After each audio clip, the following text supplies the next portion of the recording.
Hello everyone, I hope you're all doing okay. Today I'm bringing you my reading journal update for the month of May. I'm a little bit late as it is July, but I had several videos to put online before I did this reading journal update. So I'm not sure if I'll publish the reading journal update for June and July together, as I don't have a lot of books read or spreads done for June. Maybe that would be the solution. What I was doing at the beginning of the video was taking out of the packaging this small cutting board I bought at the dollar store, and I fell in love with it because it was so cute. I love the color and I thought it would be very nice to use on videos. And it's proven super useful as I'm working on a kitchen table where I've put a tablecloth on it. It's an uneven surface, and having the little cutting board is much easier than having my big A3 one. The first spread I'm doing is my May reading journal cover page, and I've never done cover page before, monthly cover pages. I've never seen the use for it. Honestly, I had not read enough lately to warrant having a cover page.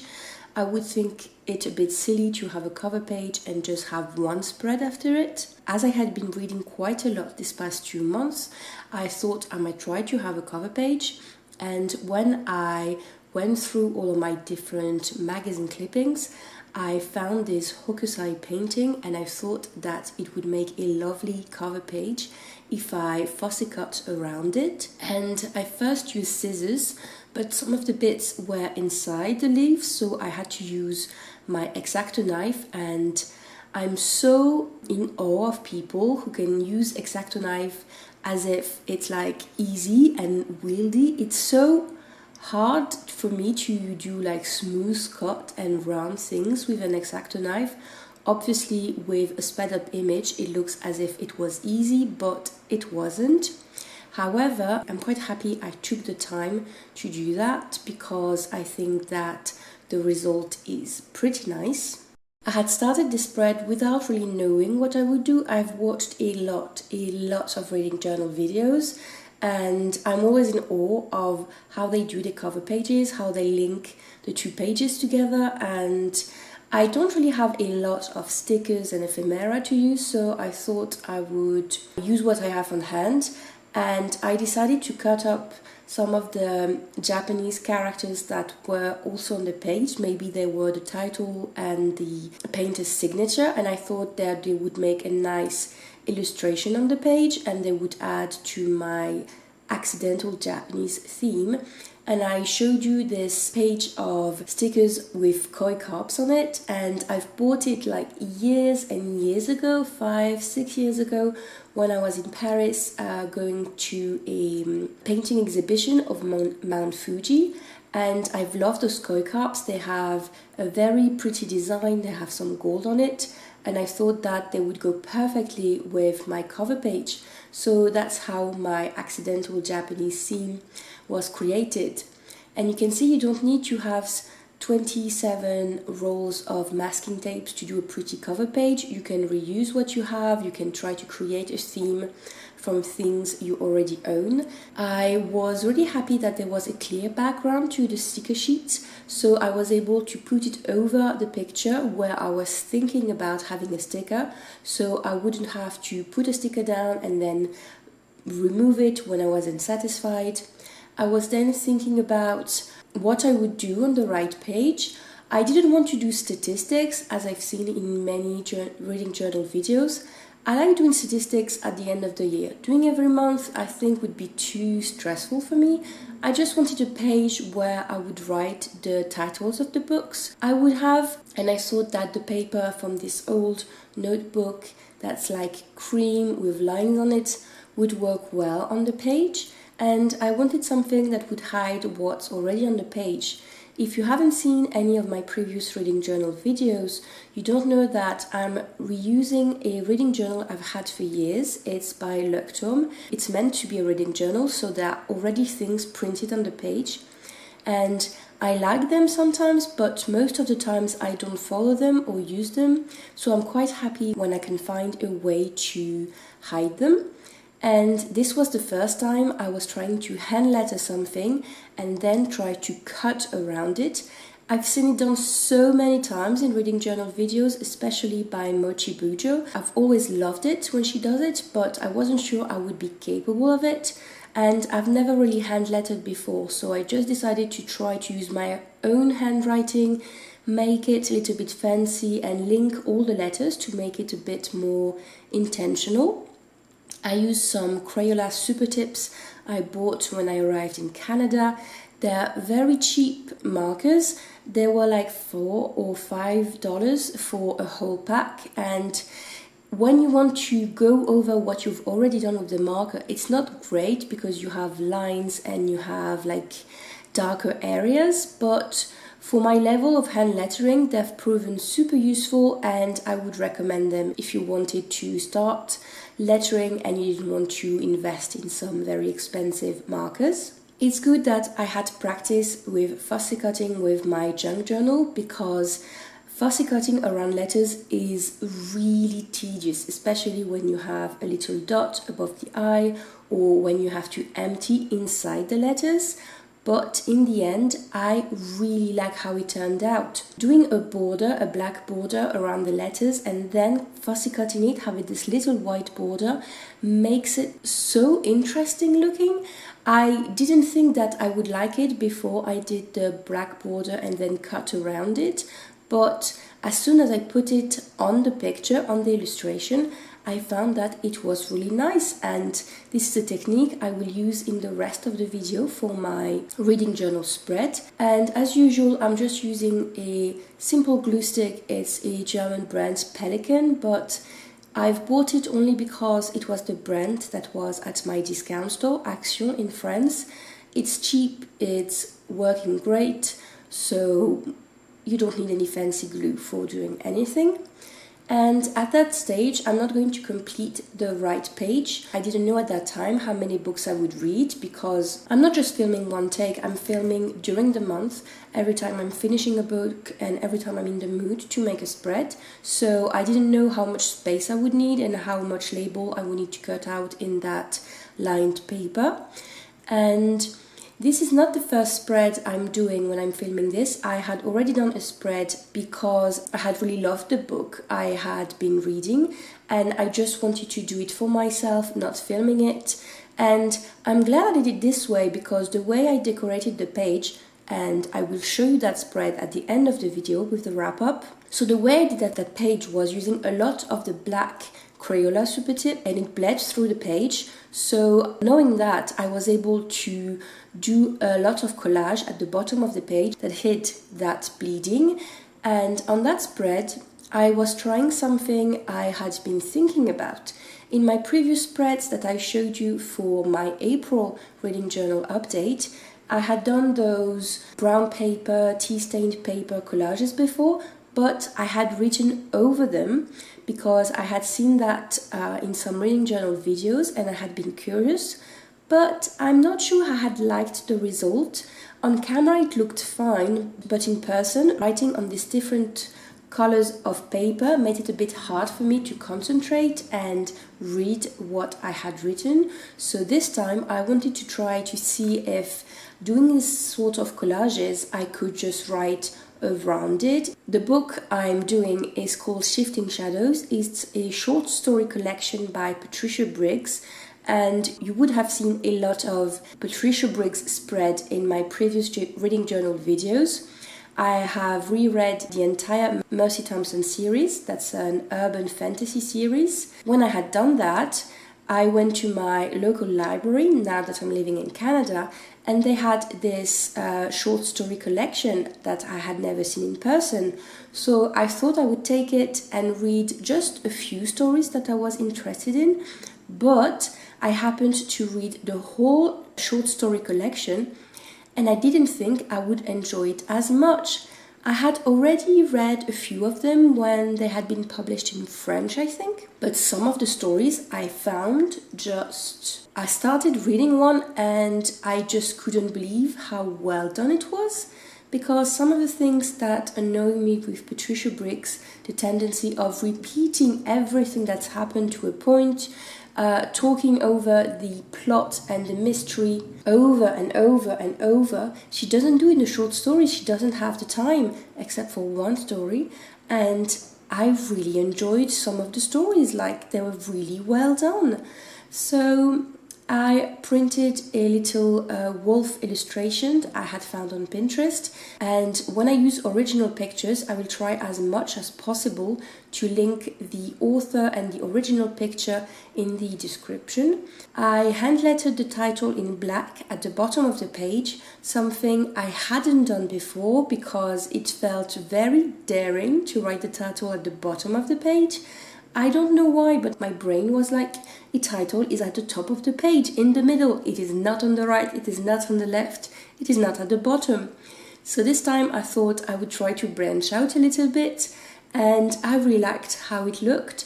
And I happened to do a lot of titles at the bottom of my page during May, so I think this experiment was a success. The little collage I'm doing in the middle of the page at the top was to write a quote on it, and I like the collage in theory, but I'm not really happy about how it turned out. I think it's a bit too much. I had never used book pages in my collages before, and this was the first spread I tried it. I like it at the bottom of the page. I like how it looks like mountains with the brown paper and the tea-stained paper, but I think it's too many elements at the top with the washi tape, the book pages, etc. I decided to use some of my white jelly roll to underline the title because I thought that it was a bit aimless on the page, and I like how it turned out. I had been thinking about using the white around the letters, but I thought it might not show up on the lightest pages and be weird on the darkest ones. The last thing I need to do before I start writing my review is a little bit of collage to add some info about the books.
The next spread I'm doing is for Cry Wolf, the first volume of the Alpha and Omega series by Patricia Briggs. I was really in a Patricia Briggs kick, and I had already read that volume twice, I think.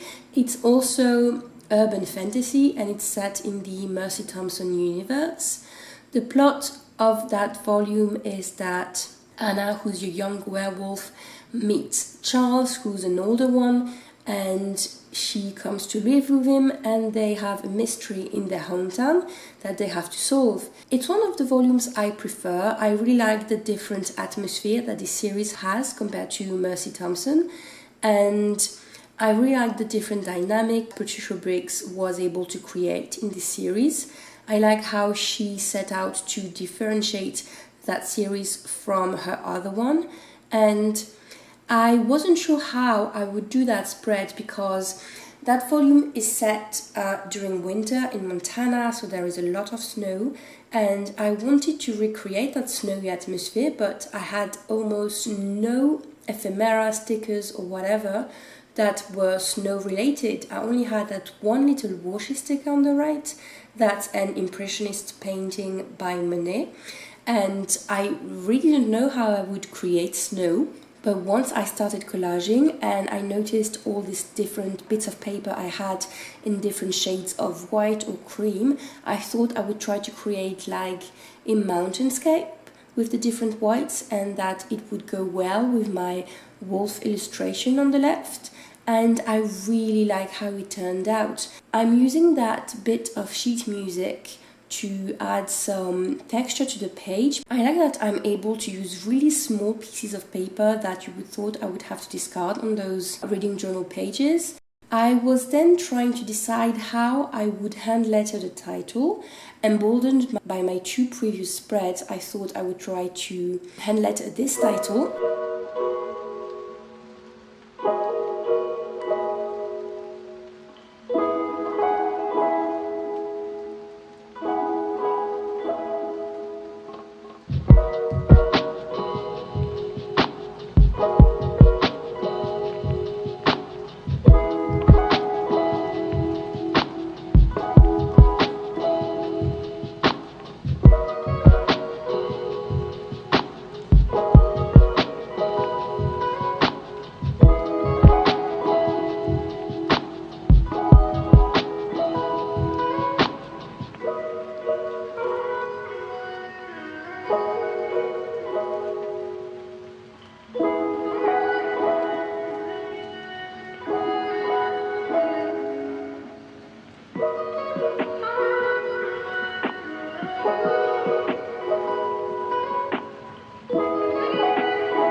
Spread I'm doing is for volume 2 and 3 of the Alpha and Omega series. I was particularly inspired by volume 3 or volume 2, I don't remember, one of the volumes that's set in Portland, I think, and there was this whole fairy tale atmosphere, and the author talks about the Lady of Shalott, and it was all green and mysterious, and I wanted something that reflected that storybook feel. So I found some pictures online. I looked for Excalibur pictures because it's also about Arthurian legend.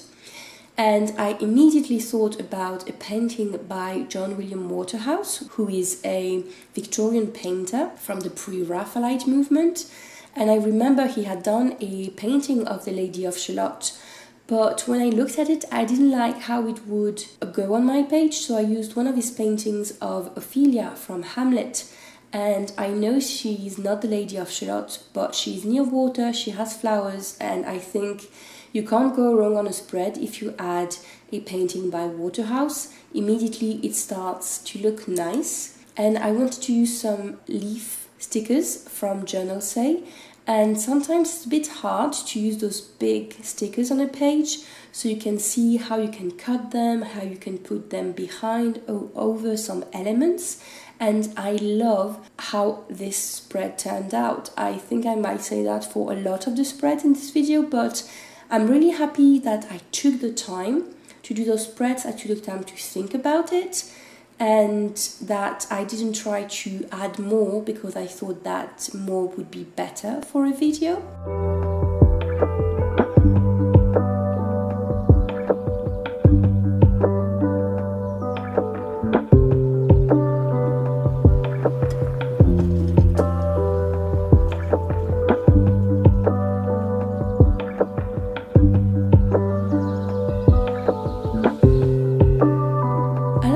I was thinking that I might use some more pictures, and I decided to fussy cut around this illustration of Excalibur because I wanted it to integrate a bit better with the spread, and I liked that it was green, that it would work with the other illustrations. When I did the editing of this video, I thought that the picture looked nice with the painting, but when I was doing the spread, I felt that it was too much, and even if I'm gluing it down right now, I just removed it a few seconds later because I thought it was too much.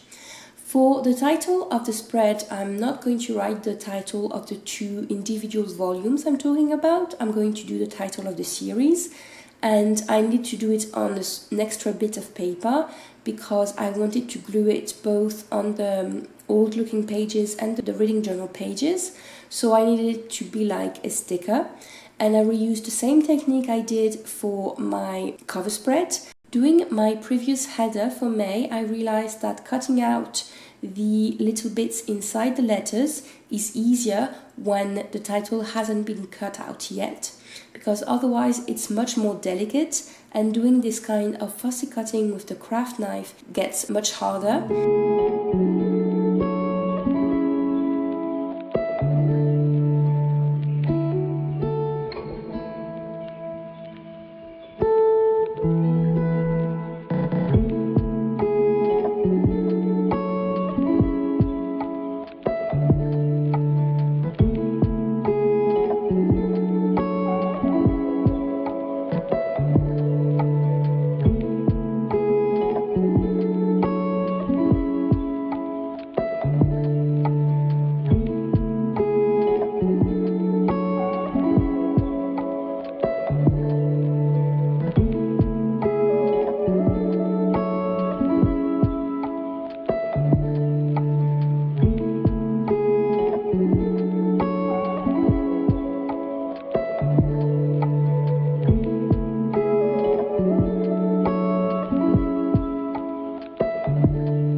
The next spread I'm doing is also in the Alpha and Omega series.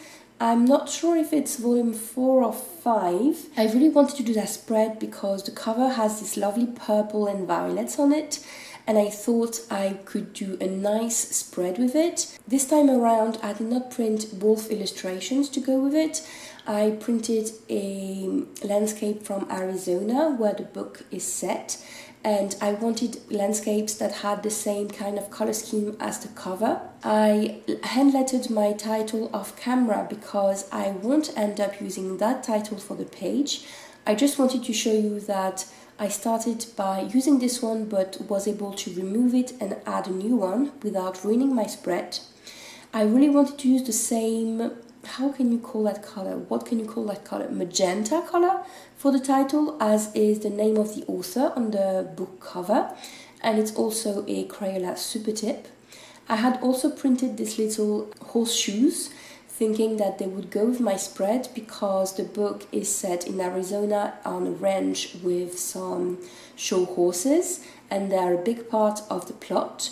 But when I added those horseshoes I had found on Canva and that I had fussy cut like there were stickers, I thought that they cheapened my spread, that they look a bit too cute, and I decided not to risk it, even if it would make for maybe a more interesting spread to show on a video. And I'm glad I did, because I think it's a much better spread for it. As I had started using book pages in previous spreads, now I'm not stopping, and I think it really adds a nice touch to the page. Incidentally, those pages are from an old Western novels, and those pages are about horses, so that really worked well with my spread. And I ended up using only one image that I had printed on this spread, this cactus looking one, not even the lovely landscape I had from, I think it was from Monument Valley, with the purple in the sky, because I thought that the one with the cacti looked much better.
I was really struggling because I wanted to do a new journal say order, but I also wanted to use small shops, because now having a small Etsy shop and selling my illustrations and my stickers, I'm much more sensitive to how great it is to patronize smaller creators.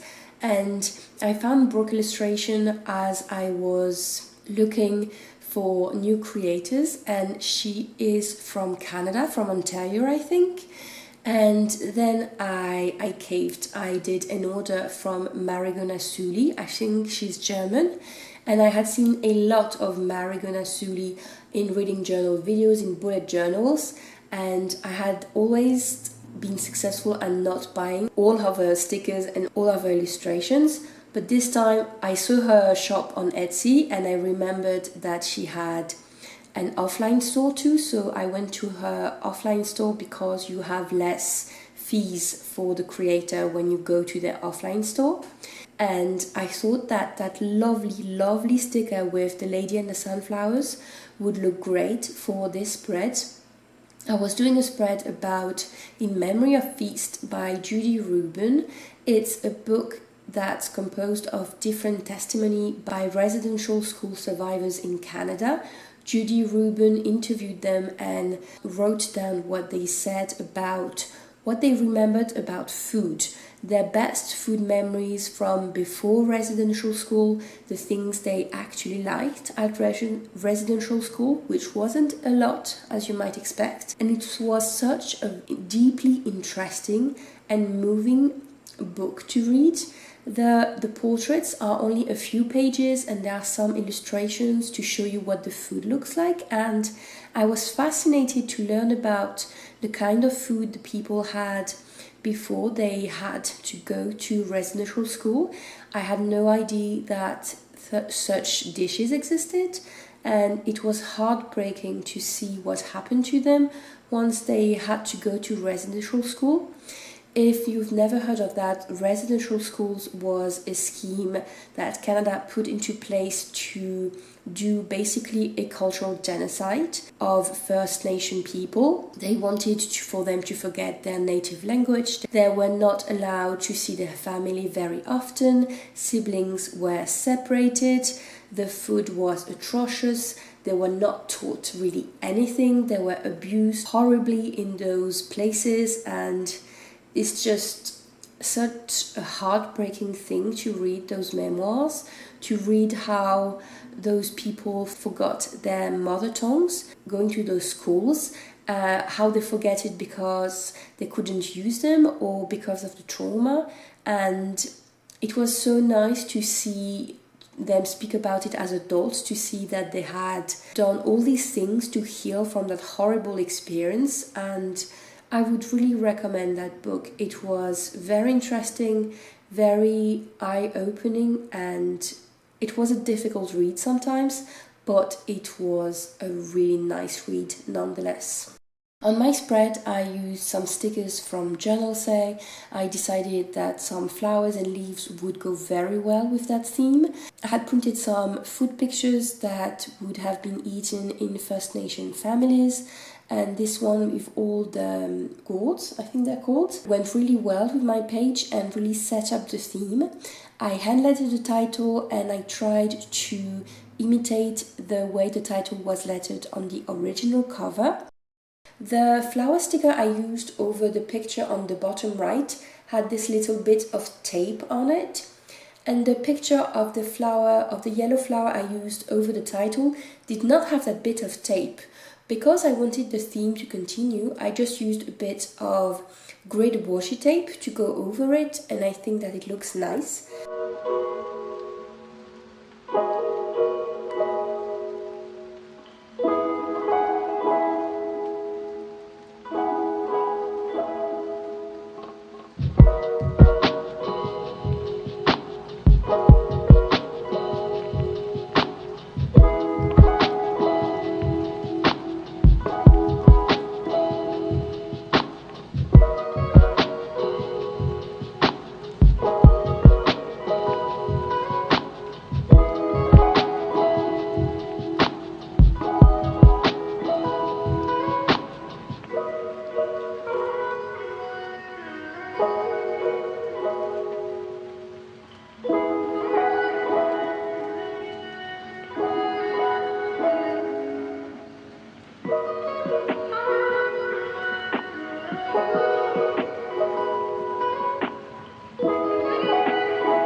At the end of the month, and I'm finishing my cover page. I had those bits of paper that were already cut, and I was thinking about how to put them on the page, how to make them interact with the illustration on the left. I decided to use a bit of this green washi tape I bought at the discount store in France. It's kind of a art and craft feel, and I thought the green would work well with the illustration.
let's do a wrap up of this video, and I'm going to show you all the spreads I did for May, and I'm going to talk a bit about them.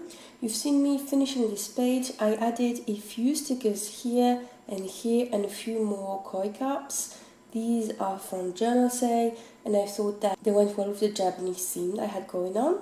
The first spread I did in May was for Shifting Shadows, and I like how it turns out in principle, but I think that I lose a lot of space to write my review if I don't write on the paper, but at the same time I don't like to write on the paper when I do that kind of decoration, so I'm not sure what to do yet.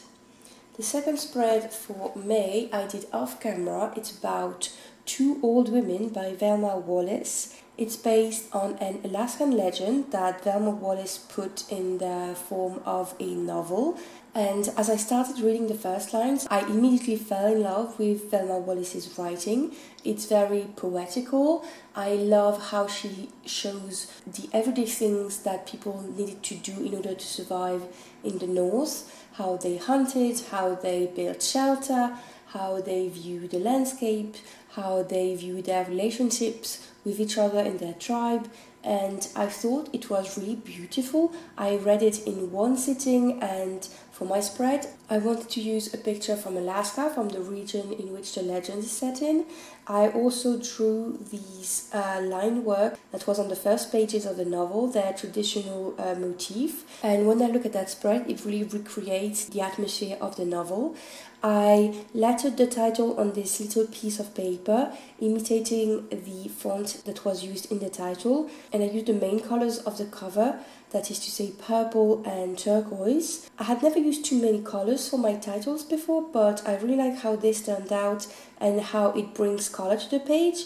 It also goes well with the hues of this picture. I really would recommend Two Old Women. It was such a good read. My third spread was about Choir Wolf, and I did this one on camera. I'm still happy about it. I really like how the title turned out. I think it's very simple and elegant. I'm glad I didn't use a black fine liner to go around the letters. I think it's much more simple that way, and this blue goes very well with this one. I'm still very happy about that spread. I made a few mistakes down there, and I had to glue some pieces of paper to hide them, and I was really disappointed about that because I really liked how the spread turned out, and this made it a bit more messy, but I'm still learning, and I think that all in all this was a good spread. I like how the title turned out, and I like the way I wrote the ampersand. I really like the colors for this one. I like how the colors of the flowers go with the title and the cover. I had written down the quote on camera, but after that I thought it looked a bit weird and a bit naked, so I covered it with the same kind of paper I had used for the title and the information here, and I copied the quote again on it, and I much prefer it this way. I did these two spreads off camera as well. They're volume 5 and 6 of Alpha and Omega, Burn Bright and Wild Sign. I didn't really want to do again two spreads for them, but I had a lot of things to say, so I did these simple headers with the cover. I lettered the title in a very simple way. I added my information here. They're not the most creative spreads, but I'm happy I was able to write down what I had to say about those books.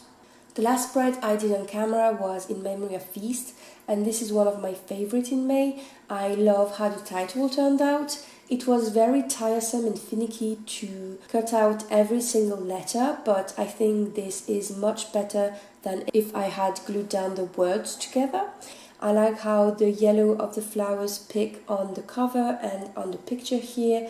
I think it's a very nice spread all in all. And here it is. I hope you enjoyed this video. In the comments, tell me if you read any of those books and what you thought about it. And if you've read any other books that you think I might enjoy, tell me what you read in May and what you plan to read in August, because at the time I'm finishing this outro, it is already the end of July. I was supposed to put this video online at the beginning of July, but a lot of things happened. So I hope you will still enjoy the video, and I'll see you next time. Bye!